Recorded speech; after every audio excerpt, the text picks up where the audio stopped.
This video is a walkthrough of the higher paper, paper 3 calculator from June 2017. Okay, question 1.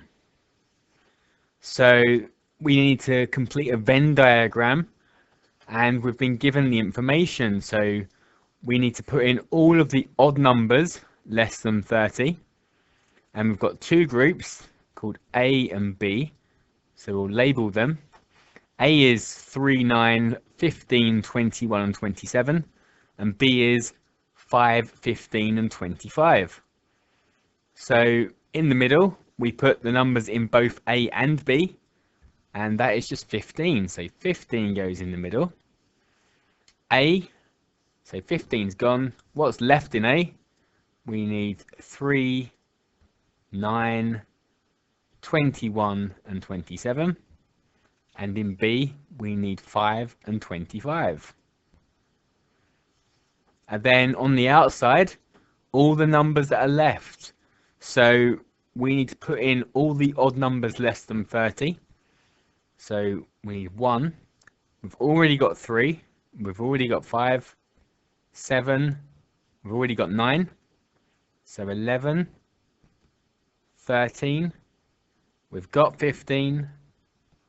We need 17 and 19. We've got 21. We need 23. We've got 25. We've got 27. So we need 29.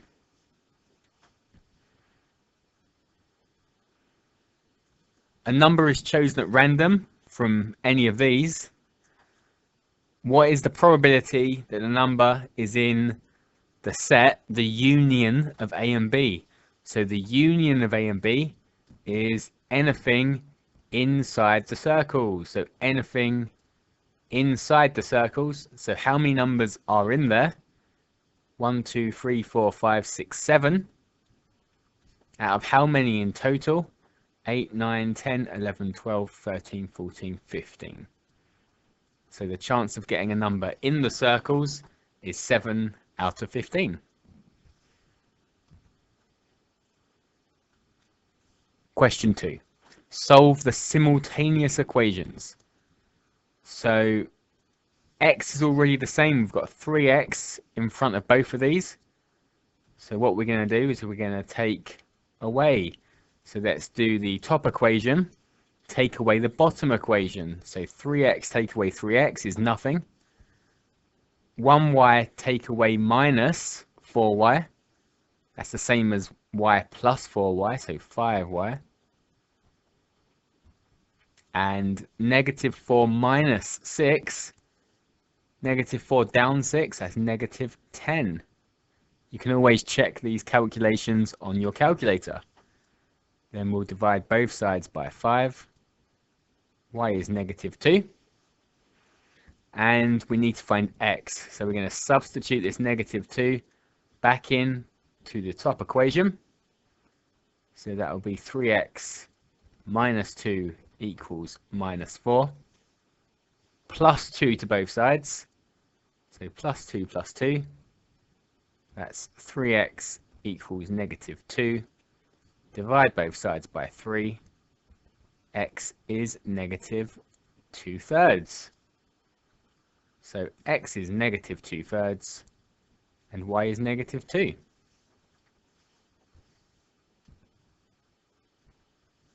Question 3. The table shows some information about the dress sizes of 25 women. So we've got a table and we need to find the median dress size. So the median dress size, so the middle one. So if there are 25 women all lined up in a row in order of dress size, we want the middle one. So there'll be 12 on each side. We're looking for the 13th woman. So there'll be 2 size 8s, then 9 size 10s. That's 11 up to there. So the middle woman will have dress size 12. 3 of the 25 women have a shoe size of 7. So 3 out of 25 of them have got a shoe size 7. Zoe says if you choose at random one of the 25 women, the probability she has either a shoe size of 7 or a dress size of 14 is 9 out of 25, because 3 25ths plus 6 25ths is 9 25ths. Is Zoe correct? You must give a reason for your answer. So the chance of getting someone with a size 14 dress is 6 out of 25. The chance of getting a shoe size 7 is 3 out of 25. But that doesn't mean that it's necessarily going to be 9 out of 25, because the woman could have both shoe size 7 and size 14 dress. So no, she's not right, because someone could have both. Could have shoe size 7 and dress size 14.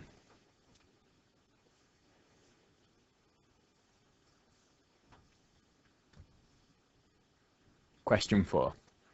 Daniel bakes 420 cakes. He bakes vanilla cakes, banana cakes, lemon cakes, and chocolate cakes. 2/7 of the cakes are vanilla cakes, 35% are banana cakes, and we've got a ratio lemon cakes to chocolate cakes is 4 to 5. And we need to work out how many lemon cakes there are. So we're going to work out vanilla cakes, banana cakes, and then whatever's left we'll split in the ratio. So for vanilla cakes,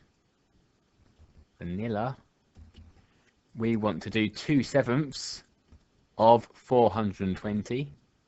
So that's 2/7 times 420. So type it in the calculator. 2/7 times 420. That's 120 vanilla cakes. For banana cakes, 35% of 420. So 35%, you do 0.35 times 420, and that's 147. So we have 120 vanilla cakes, 147 banana cakes. So what is left for lemon and chocolate? So let's take these off. So 420 in total. Take off the 120. That's 300. Take off 147, and that will be 153 left. And we need to split it in the ratio. So lemon to chocolate. Lemon chocolate is the ratio 4 to 5. So 4 parts to 5 parts. And that's 9 parts.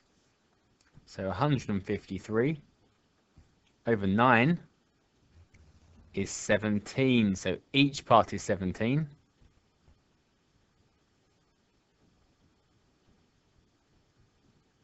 So lemon will be 4 17s, which is 68. And we don't actually need to work out chocolate. So 68 lemon cakes. Okay, question 5. So in the diagram, AB, BC and CD are 3 sides of a regular polygon. So we've got a polygon P being made by this shape. So we've got the information drawn on the shape. So we've got a square and a 12-sided regular polygon. And we need to show that P is going to be a hexagon. So we need to work out, well, the angles in P. So the angles in a square are all 90 degrees. the angles in a 12-sided polygon. So for the 12-sided regular polygon, the exterior angle is 360 divided by 12, which is 30 degrees. So if the exterior angle, these ones here, are 30 degrees, the interior angle and exterior angle always add up to 180. So the interior angle is 180 take away 30, which is 150 degrees. So all of the interior angles in the regular 12-sided polygon are 150. So the interior angle from polygon P we can work out now, because the angles around the point, the angles in a circle, add up to 360. So for polygon P, interior angle is 360, take away the 90 and take away the 150. So 360,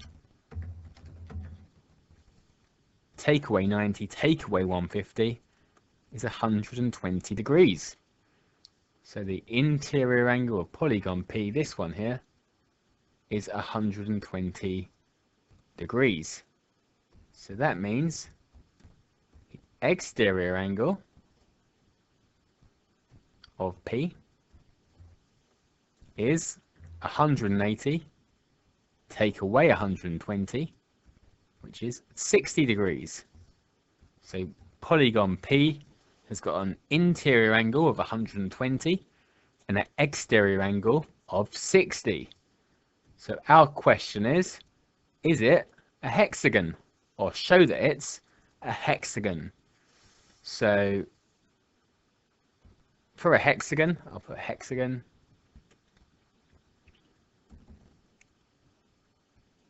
.360 divided by 6 is 60. So the exterior angle of a hexagon is 60. And polygon P's exterior angle is 60. Therefore, P is a hexagon.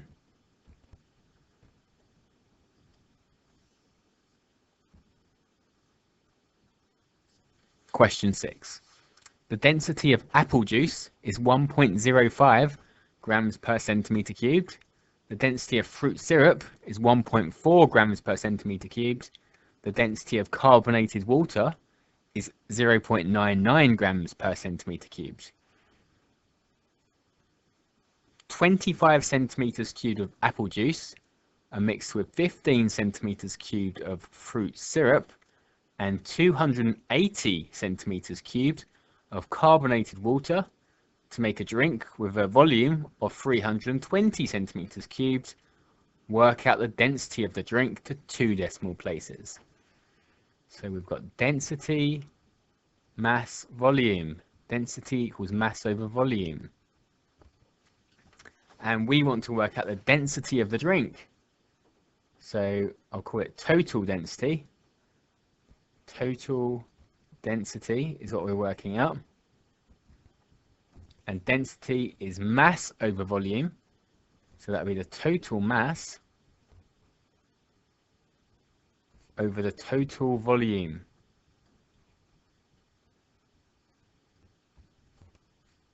And we know the total volume is 320 centimeters cubed.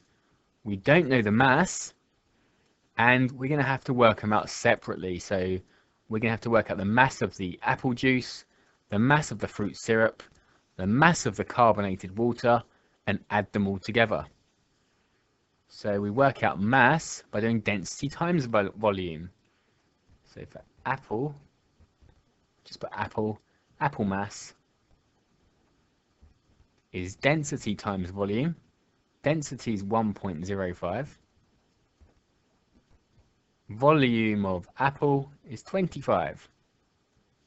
So 1.05 times 25, and that is 26.25, and it's mass, and it's in grams. For fruit syrup, the mass is density 1.4 times volume 15. So 1.4 times 15, that's 21 grams. And carbonated water, density 0.99 times a volume of 280.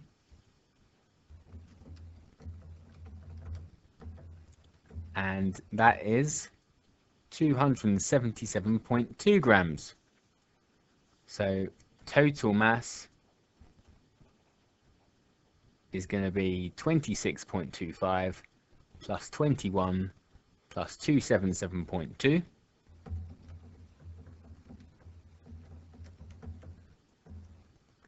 And that is 324.45. So that goes into our density calculation, divide it by 320, and we get 1.01390625. We're going to give our answer to 2 decimal places, and that is 1.01.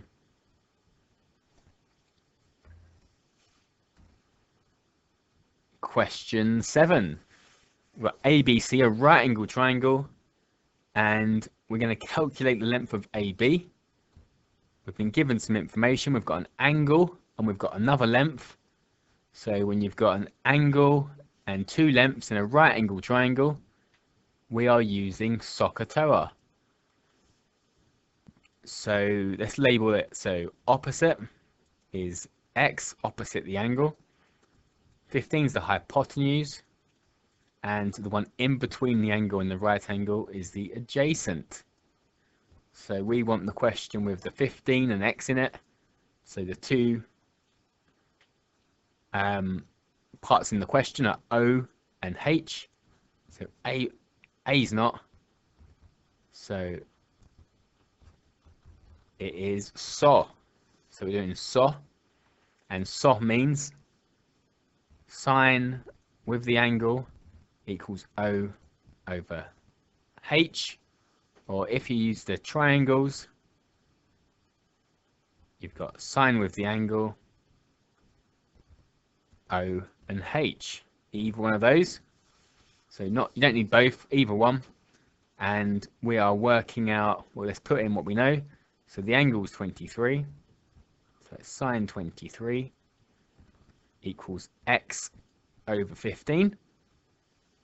So multiply by 15. So x is 15 times sine 23. Type it in the calculator, 15 sine 23, and we get out to 3 significant figures, 5.86. If you use the triangle, just cover over the O, because that's what you're working out, and do sine with the angle, sine 23 times 15, and you'll get the same answer. Question 8. A square of sides length x centimeters is inside a circle. We've got a square in a circle. Okay, let's draw it. We've got a square in a circle. It's supposed to be a square. Each vertex of the square is on the circumference of a circle. That's how I've drawn it. Each corner is touching the circle. The area of the circle is 49 centimeters cubed. And these are x. The lengths are x. The area is 49 centimeters cubed. Work out the value of x. So what we're going to do, we're going to work out the diameter. If we work out the diameter or the radius, we could do it with either. We work out the diameter of the circle, and then we can use Pythagoras. So the area is 49 centimeters cubed, and area of a circle is pi r squared. So pi r squared. So 49 equals pi r squared. So we want to get r by itself, so we'll divide both sides by pi. So 49 over pi equals r squared.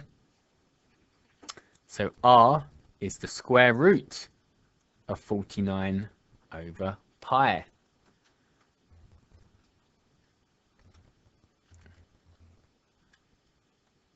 So if you type it into the calculator, you'll get out 3.949327085.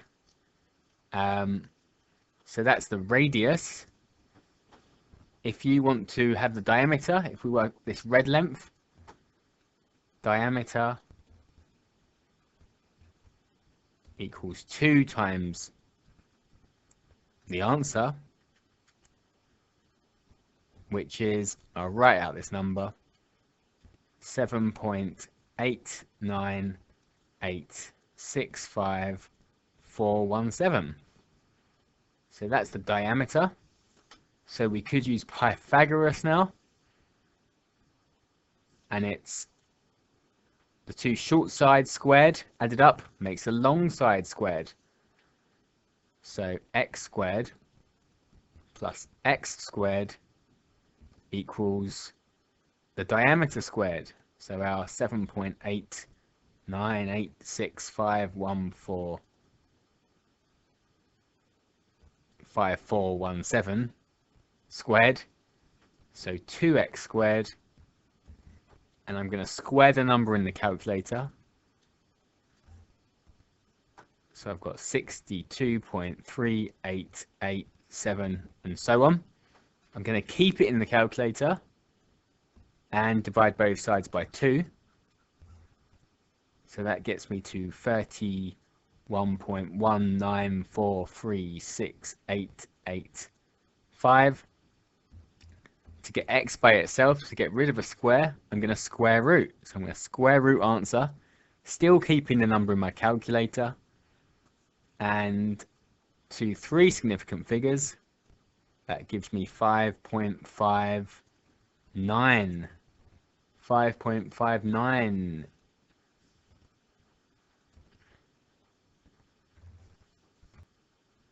Okay, question 9. The box plot shows information about the distribution of the amounts of money spent by some male students on their holidays. Work out the interquartile range of money spent. So we need the upper quartile. So the interquartile range is going to be upper quartile. Take away the lower quartile. So the upper quartile, so these going in 20s. So that's 330.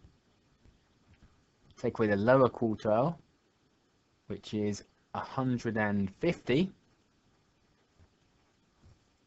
So 330 take away 150 is £180. The table below shows information about the distribution of the amounts of money spent by some female students on their holidays. And we need to plot this on the box plot. So we've got all the correct information, all the numbers that go onto a box plot, and we just need to draw them on. So the smallest is 60.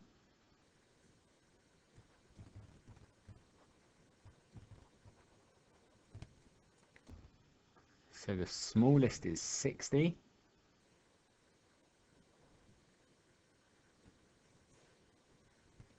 Then we've got a lower quartile of 180.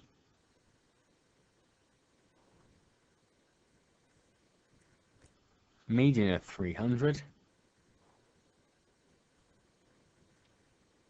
Upper quartile is at 350.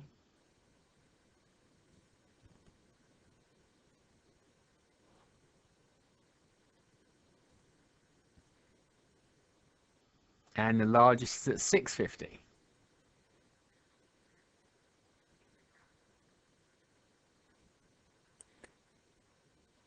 Just join the box and connect out to the highest and lowest.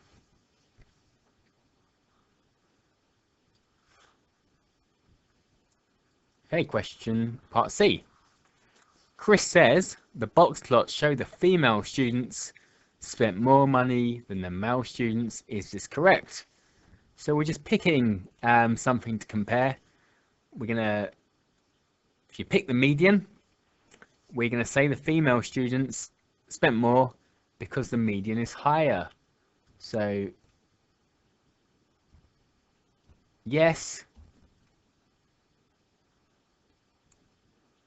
because the median is higher.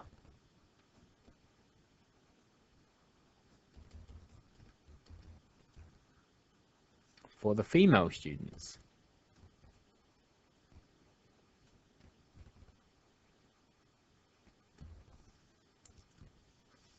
You could also make the argument that the highest male students spent more, but if we go with the median, that was 300 compared to 250, so it's higher. Niobe invests £6,000 for 5 years. The investment gets compound interest of X% per annum. At the end of 5 years, the investment is worth £8,029.35. Work out the value of X. So if we say 6,000 times something 5 times equals 8029.35. So if we want to find out what X is, we'll divide both sides by 6,000. So 8029.35 over 6,000, which is 1.338225. And then we're going to do the fifth root of that number. So the fifth root of 1.338225.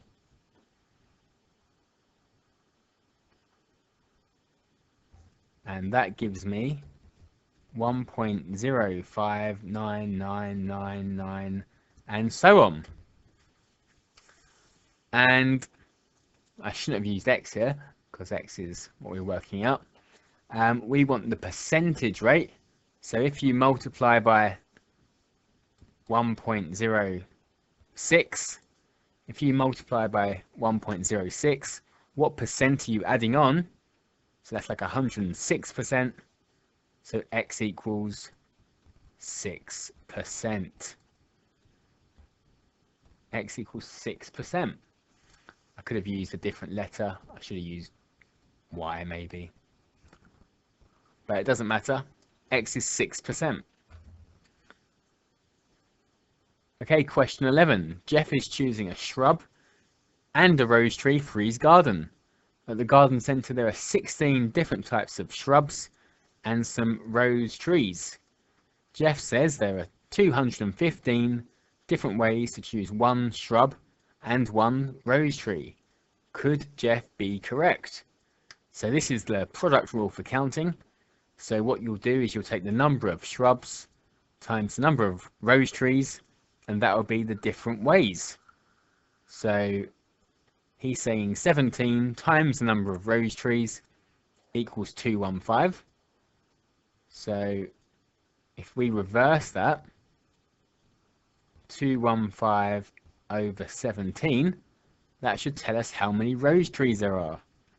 So 215 over 17, and we get a decimal answer. So for there to be 215 different ways, there'll have to be 12.647 rose trees. So Jeff cannot be correct.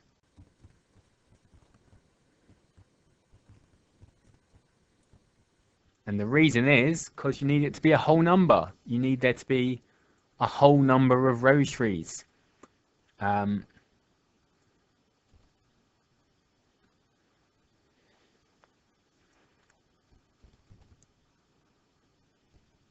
we need a whole number of rose trees. So we've got a decimal answer which just says 12.6 rose trees, which is not possible. Okay, question 12.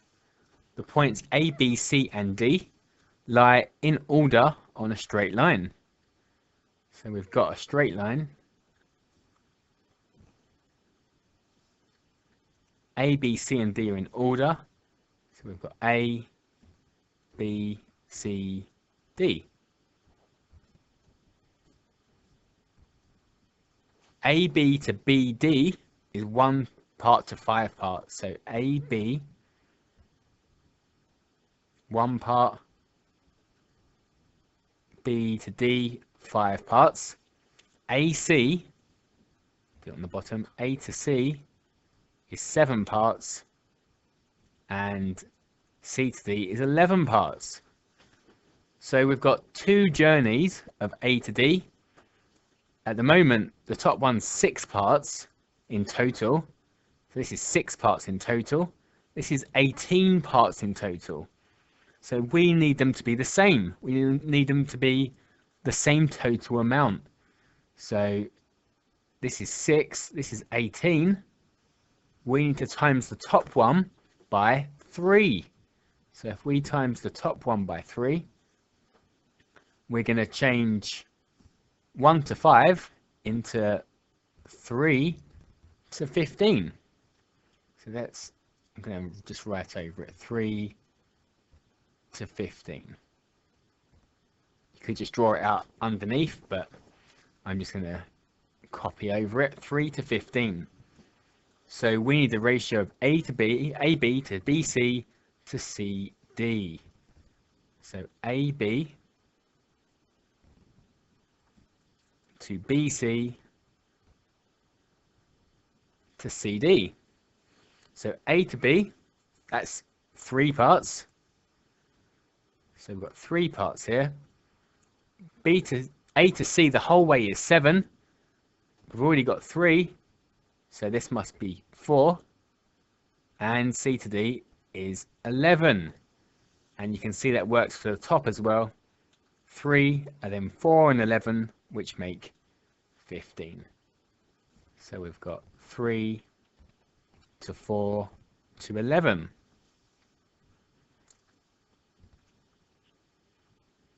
Okay, question 13. Write down the 3 inequalities that define the shaded region. So we need to write down, well, the equation of the lines really. So what are the equations of the 3 of these lines? So the bottom one, this straight line down here, should be fairly easy. The equation of the line is y equals -2. So it's all the points where y is equal to -2. Then we'll look at this diagonal one going up here. So the equation of a straight line is y equals mx plus c, where m is the gradient. So for every one we go across, how much do we go up or down? And c is the y-intercept. So this diagonal one crosses at 0, so it's got no y-intercept. And for every one it goes across, it goes up 1. So it's quite simply y equals x. So this is y equals x. It's the line where x and y are always the same thing. So 1, 1, 2, 2, 3, 3, 4, 4, and so on. And the other line we've got left, it's got a y-intercept of 1. So c is 1.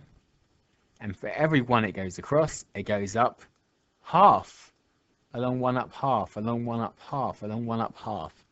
So m is half. So it's y equals half x plus 1. So we've got the equations of the lines. We just need to get the inequality signs right. So they're all full lines. There's no dotted lines. So they're all going to be bigger than or less than or equal to.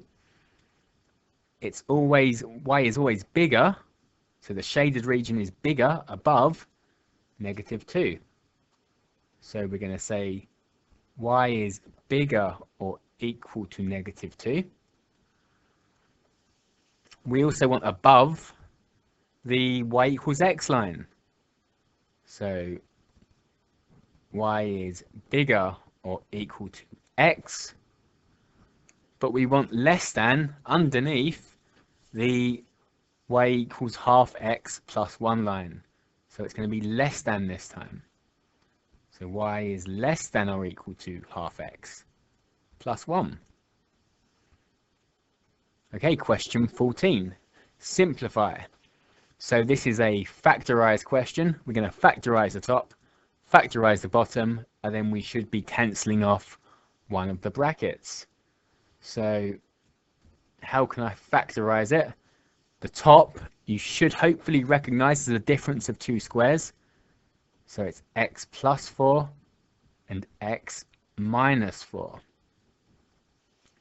The bottom's a bit harder to factorize. I'll write it out separately, and then we'll go back to the answer after. So you might like to use one of the AC methods. So if you take the first number and the last number and multiply them, that gives 24. I'm going to write 2x in both brackets over 2. And I'm going to look for what multiplies to make 24 and adds to make our -5. So we've got 1 24, 2 12s, 3 8s, which will be the 1, and 4 6s. So a -5 plus 3 minus 8. Which of these brackets can I half? The second one. So that becomes x minus 4. And that is good because we've got the same bracket on the top and the bottom. We can cancel them off, and that leaves us with x plus 4 over 2x plus 3. Okay, part B. Make v the subject of the formula. So let's get rid of the fraction first. We'll multiply both sides by v. So that'll be vw equals 15 into t minus 2v. If we expand the bracket, so 15 times t is 15t. 15 times a -2v is -30v. We want v by itself. Let's get the v's on the same side first. So vw plus 30v, so plus 30v's to both sides, equals 15t. To get v by itself, we need to factorize it out. So we'll take v outside the bracket, have w plus 30 inside, and that equals 15t, and then divide both sides by w plus 30, and there's our answer. So we've got 15t, v equals even 15t over w plus 30. Okay, question 15. The area of the triangle, so we've got a non-right angle triangle this time. The area of the triangle is 6√2 meters squared. And we need to calculate the value of x. So area of a non-right angle triangle is half AB sine C. So we're going to substitute what we know in. So the area of the triangle. So for area, we'll put 6√2. And that's half A, which is either of these two, x plus 3, B, 2x minus 1, sine 45. Doesn't matter what order we do these things in. Sine 45 is √2 over 2. So let's change that. So keep everything the same. and I'm going to change sine 45 into root 2 over 2. So I'm going to get rid of, if we do 6 root 2, divide by sine 45, or root 2 over 2, so 6 root 2 over our sine 45, or our root 2 over 2, either one, and that will change this to 12. So 12 equals half times x plus 3 times 2x minus 1. And to get rid of the half, we're just going to double both sides. So that goes to 24 equals x plus 3, 2x minus 1. So now we're going to expand these brackets. X times 2x is 2x squared. X times negative 1 is negative x. 3 times 2x is 6x. And 3 times negative 1 is negative 3. Collecting like terms, so minus x plus 6x, that's 5x. And we're going to make it equal to 0 because we're solving a quadratic.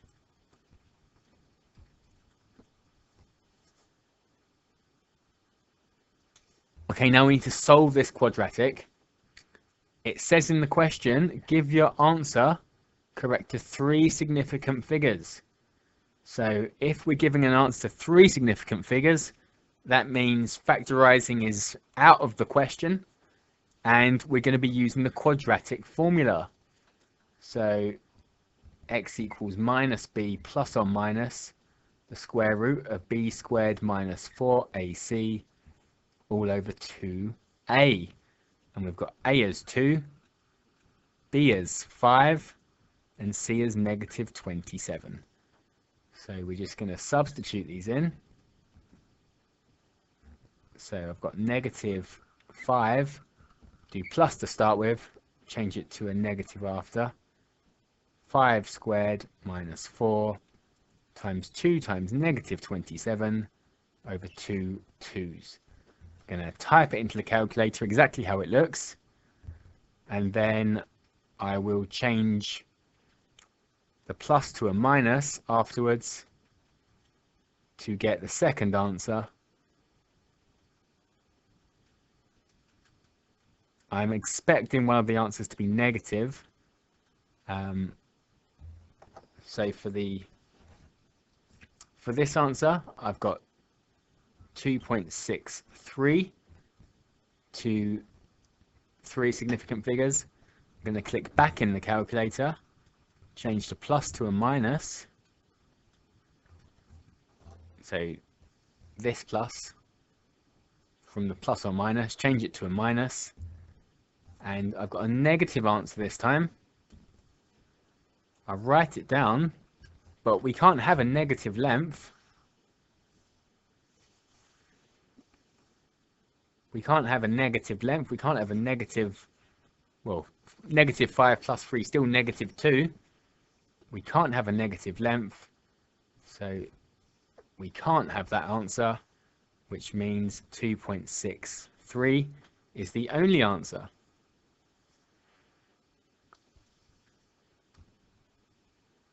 Okay, question 16. Using xn plus 1 equals negative 2 minus 4 over xn squared, with x0 as minus 2.5, find x1, x2 and x3. So we've got an iteration question. So to find x1, we're going to do negative 2 minus 4 over negative 2.5 squared.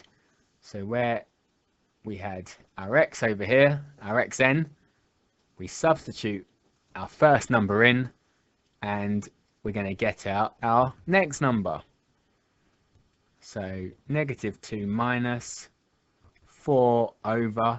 Now make sure you put the negative in brackets, otherwise you will get a different answer. So whenever you're squaring a negative, make sure it's in a bracket.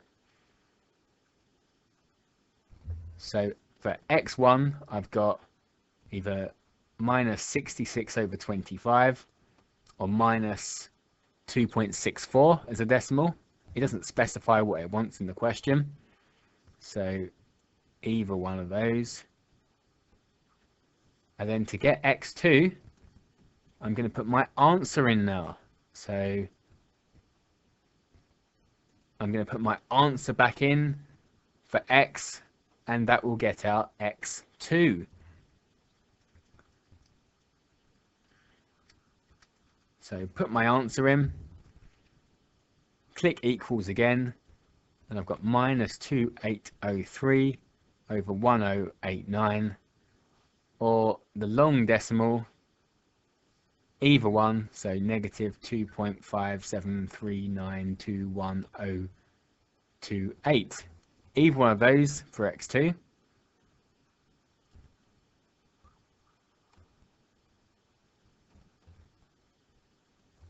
And for x3, just use the answer button again. So you just need to click equals again. You don't even need to write anything, change anything. Just click equals again. And that gives me negative 2.6037672255.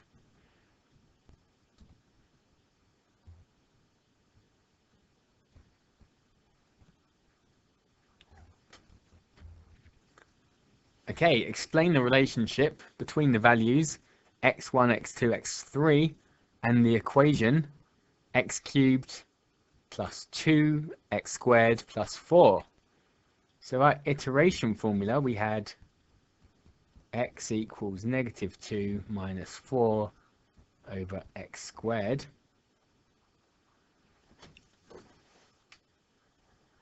So this was our iteration formula. This is the equation here, and hopefully you can see that we've got a rearrangement. So I don't know, we can rearrange one to make the other one. So if I took away 4 from both sides here, equals negative 4, and then I'll factorize out the x squared, which leaves me with x plus 2.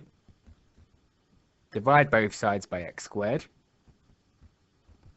negative 4 over x squared, and then take away 2 from both sides.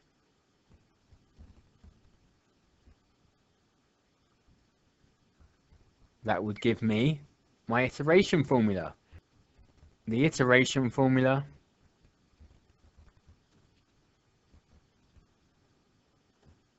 is a rearrangement of x cubed plus 2x squared plus 4 equals 0. And what are x1, x2, x3? x1, x2 and x3 are estimates of the solution, are estimates of the solution of x cubed plus 2x squared plus 4 equals 0.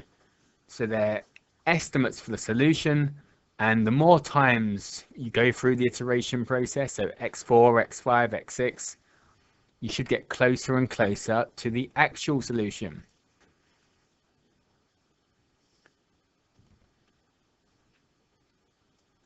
Okay, question 17.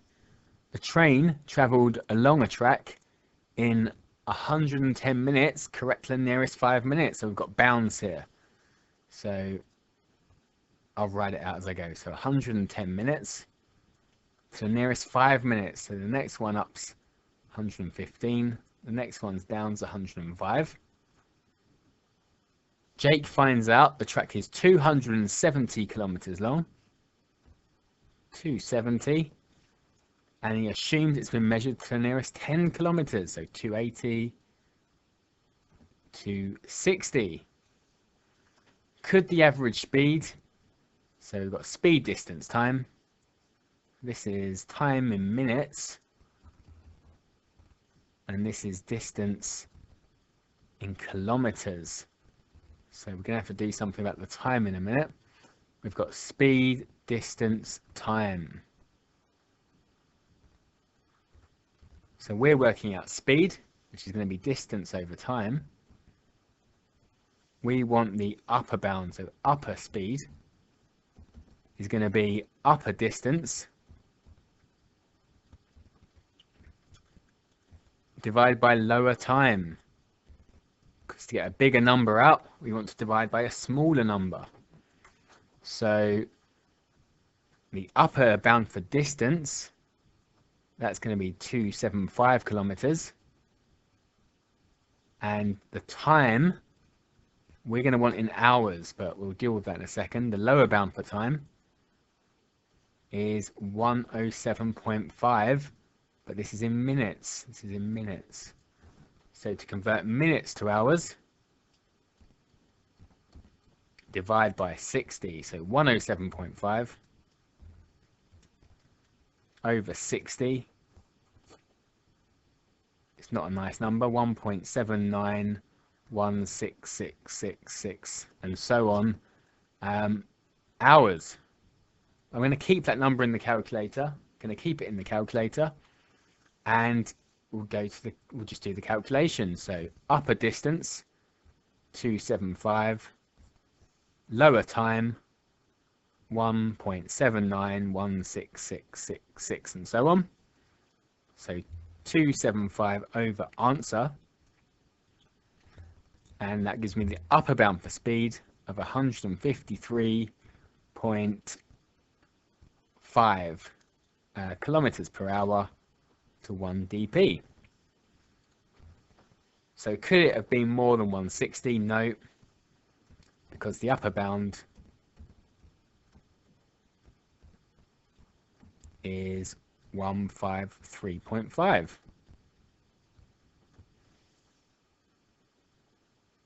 Jake's assumption is wrong. The track was measured correct to 5 kilometers per hour. Explain how this could affect your decision in part A. So if the track was measured to the nearest 5 kilometers, that would have changed the upper bound here to 272.5. So the upper speed, the greatest speed would be lower.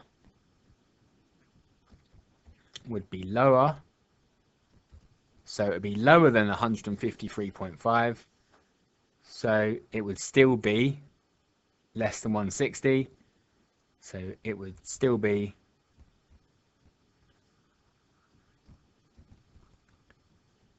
less than 160 kilometers per hour. It still couldn't be 160 kilometers per hour because the greatest, I should have written speed, the greatest possible speed would be lower. Okay, question 18. A, B, and C are points on a circle, radius 5 centimeters, center O.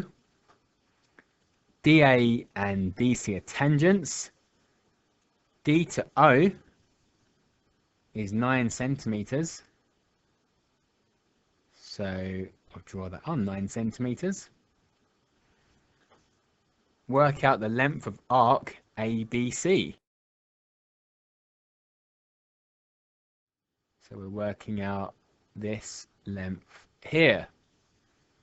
So we're going to need to work out the angle. And it's a SOHCAHTOA question again. We're going to work out the angle to work out the arc. So we've got a right angle triangle.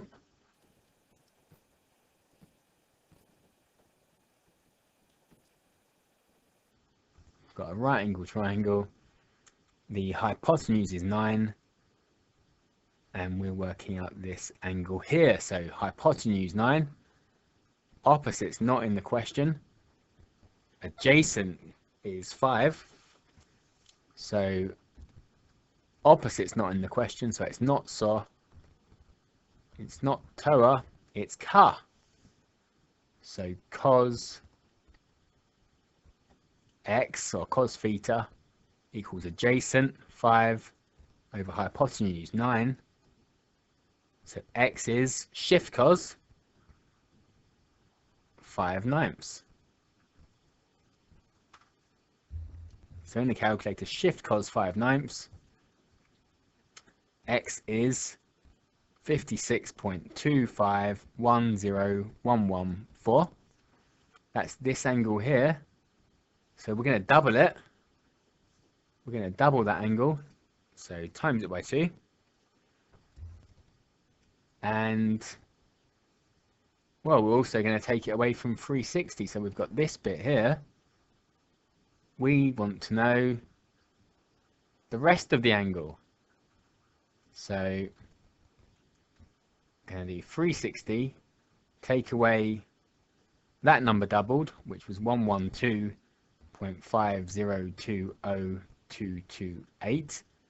360, take away my answer, 247.4979772. So again, I'm just going to keep this number in the calculator as I'm working with it. And we need to know the arc length. So arc length is the angle over 360 times 2 pi r or pi d. Doesn't matter which one we use. I'll write pi d. So the diameter, the radius is 5, d is 10.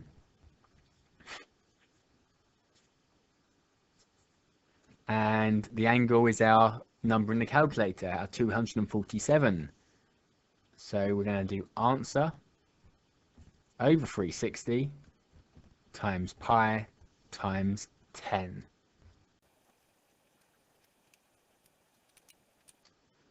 And we get out an answer. What did it say? 3 significant figures.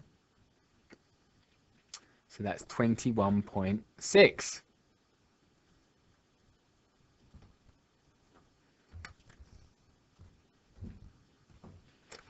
Okay, question 19. So we've got solve 2x squared plus 3x minus 2 is bigger than 0. We've got a quadratic inequality. We'd ignore the quadratic, no, we'd ignore the inequality bit to start with and just solve the quadratic. So we've got, we can factorize, I hope. So we'll use the AC method, 2x in both brackets over 2. AC is 4.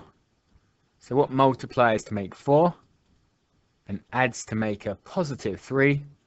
We'll have plus 4 minus 1. We can half the first bracket. So that's x plus 2, 2x minus 1. And we'll leave the inequality sign as it is. So if we were just solving a quadratic, we'll have x equals negative 2 and x equals 1/2. So they would be the answers if it was just a quadratic, but we've got the inequality thing to worry about as well. So on a graph, our quadratic would cross at negative 2 and half. So it's a quadratic graph. We want to know where the graph is bigger than 0. So we're looking at these parts of the graph where it's above 0, above the ground. This is 0 here. So what can x be? X will be less than negative 2, or x can be more than half.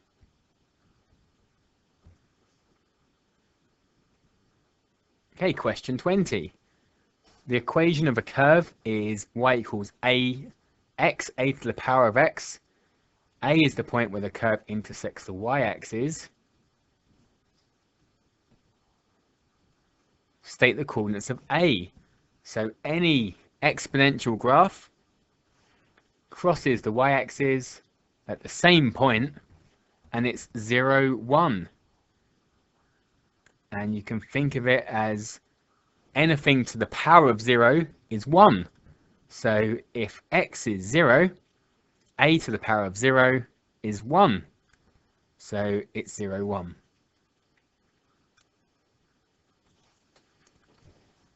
The equation of circle C is x squared plus y squared equals 16. So hopefully you know that that is a circle with a radius of 4. So if you square root 16, it will go through 4, 4, negative 4, and negative 4. And it's a circle, more circular than that. And this circle is translated by the vector 3, 0 to give our new circle. So this is x, this is y. So it's moved 3 along the x, so 3 to the right. And we need to sketch the circle. So we're just going to sketch this circle moved 3 along, so 3 spots to the right. So give more room on that side. So 3 to the right, so this negative 4 will be at negative 1 now. The center was at 0, 0. That will be at 3 now. 3. And 4, 0 will now be at 7, 7, 0. So the center is now at 3, 0. The intersections are at negative 1, 0 and 7, 0. And we just need to draw a circle here.